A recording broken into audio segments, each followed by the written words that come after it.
Seja muito bem-vindo ao Cantinho Ontológico. Meu nome é Gustavo Luiz. Estou projetando duas versões de Bíblia em português.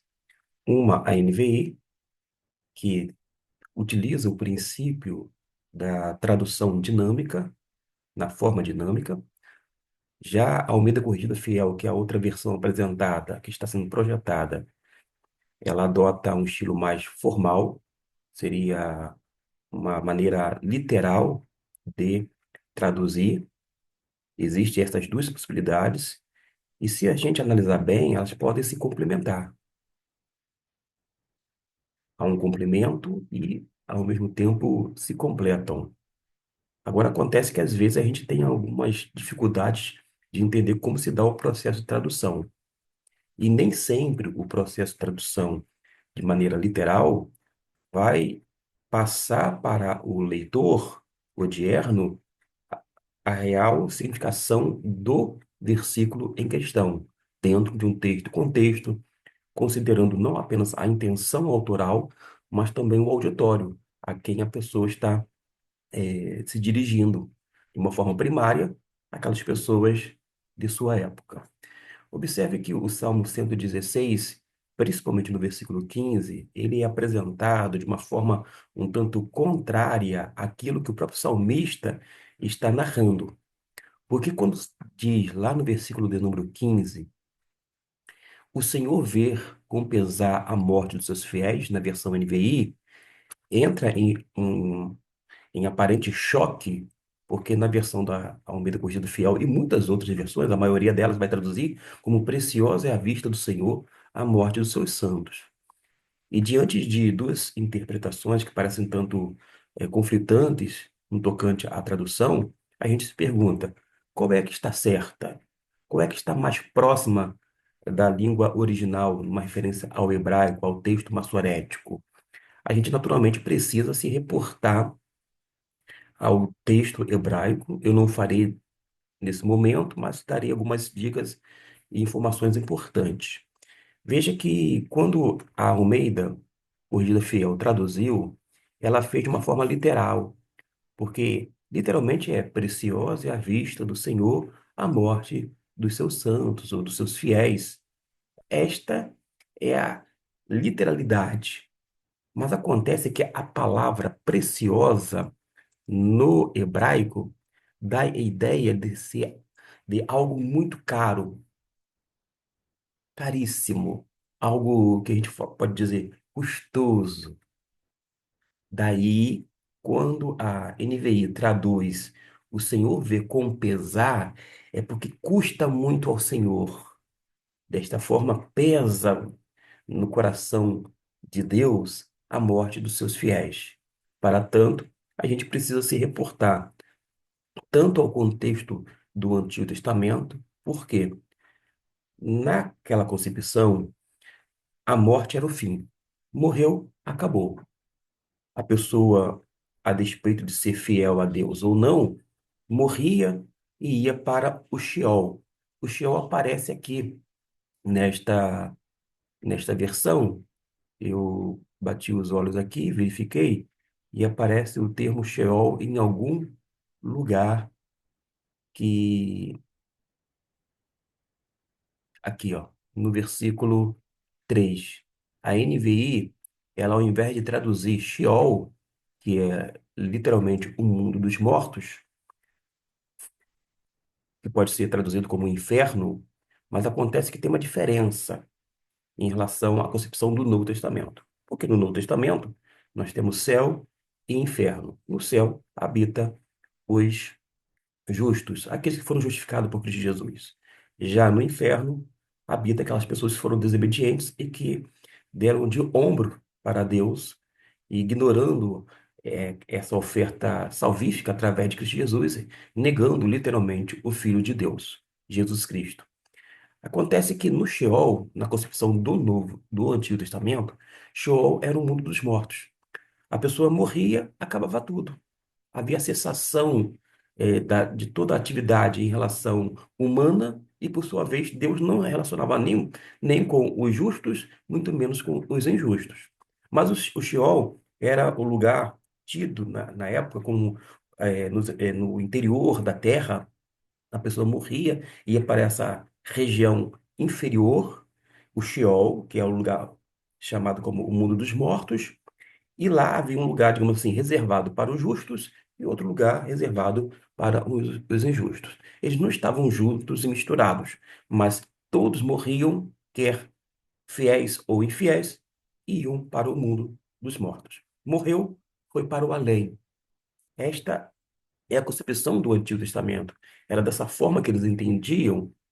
Acontece que, quando o salmista fala que preciosa é a vista, eu vou fazer a leitura aqui, preciosa é a vista do Senhor, a morte dos seus santos, conforme a Almeida Corrigida Fiel, por mais que ela traduza literalmente, está certinho a frase, o versículo, mas ela não passa necessariamente para nós do século XXI a real noção, muito menos essas informações. Por quê? Segundo a Bíblia, com a morte havia o rompimento das relações com Deus.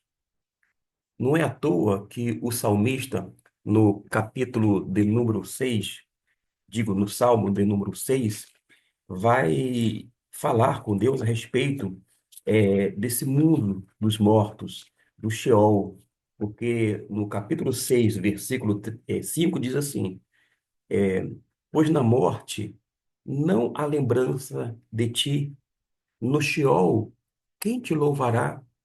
O salmista, no caso Davi, no Salmo de número 6, está pedindo para que Deus venha poupar a sua vida, para que ele continue em vida, porque lá no Sheol, que é o mundo dos mortos, não tem como ele adorar, louvar ao Senhor, não há sequer lembrança, memória. É um lugar, vou dizer assim, de completa ausência de Deus, tanto para os injustos que estão ali no Sheol, quanto para os justos. De modo que a gente tem que compreender este versículo à luz de todo o Antigo Testamento. Lembra que eu disse agora há pouco? Morreu, acabou. Essa questão que vai haver uma ressignificação da morte vai se dar em Jesus. Porque Jesus falou, olha, em outras palavras, assim, olha, morreu não é o fim, porque eu sou a ressurreição e a vida. Você, na verdade, fecha os olhos aqui na terra, mas vai abrir na eternidade com o Pai Celestial. Esta era a ideia do Novo Testamento, mas com o advento da pessoa de Jesus. Mas aqui no Antigo Testamento, sem dúvida alguma, por mais que a Almeida Corrigida Fiel e muitas outras versões em língua portuguesa foram ao pé da letra, literalmente traduzir o versículo, mesmo assim cria uma certa dificuldade, porque dá a impressão que quando se lê, inclusive, nos cultos fúnebres, preciosa é a vista do Senhor, a morte dos seus santos, com base neste versículo, é como se Deus estivesse aqui aplaudindo, que coisa boa, mais um que está vindo para os céus. Ora, até mesmo naquele período havia o plano celestial, onde Deus habitava, esse plano terreno e o plano inferior. Esse plano inferior tem justamente esse local chamado Sheol, conforme foi traduzido como inferno aqui, mas na verdade o Sheol é o mundo dos mortos que tanto ia os justos quanto os injustos. É isto que o texto está mostrando, é isto que eles concebiam na época. Desta forma, quando a gente já tem essas informações, é preferível você traduzir de uma maneira dinâmica para que as pessoas possam compreender. O Senhor, ele, naquele momento, via com pesar a morte dos seus fiéis. Por causa de quê? Rompia o relacionamento com aquele fiel, com aquele homem santo, com aquele homem piedoso, com aquele homem devoto. Não ia ter mais relacionamento. Por isso que algumas outras versões vai dizer que é custoso para o Senhor, custa, que é algo muito caro. E o sentido de preciosa é a vista do Senhor, a morte dos seus santos, precisa ser explicado à luz desta informação, mas também de todo o contexto do Antigo Testamento. De modo que, mesmo tendo duas versões que neste versículo, de uma forma específica, parece ser algo realmente antagônico, porque um diz, o Senhor vê com pesar a morte dos seus fiéis, e a outra versão, preciosa é a vista do Senhor a morte dos seus santos, parece que é algo contrário, antagônico, mas vão se completar quando a gente considera estas informações mencionadas. De um modo, aqui nós temos uma leitura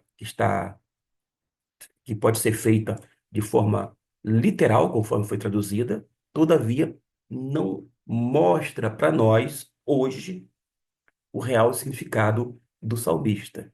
Já a versão NVI, como algumas outras, vão ser fiéis ao texto nas línguas originais, e ainda assim, com essa tradução dinâmica, vai mostrar para a gente o que realmente Deus sentiu no coração, que não foi alegria naquele momento, segundo o salmista, mas foi algo muito pesaroso, custoso, porque esta é a ideia à luz do Antigo Testamento, também com base na língua hebraica.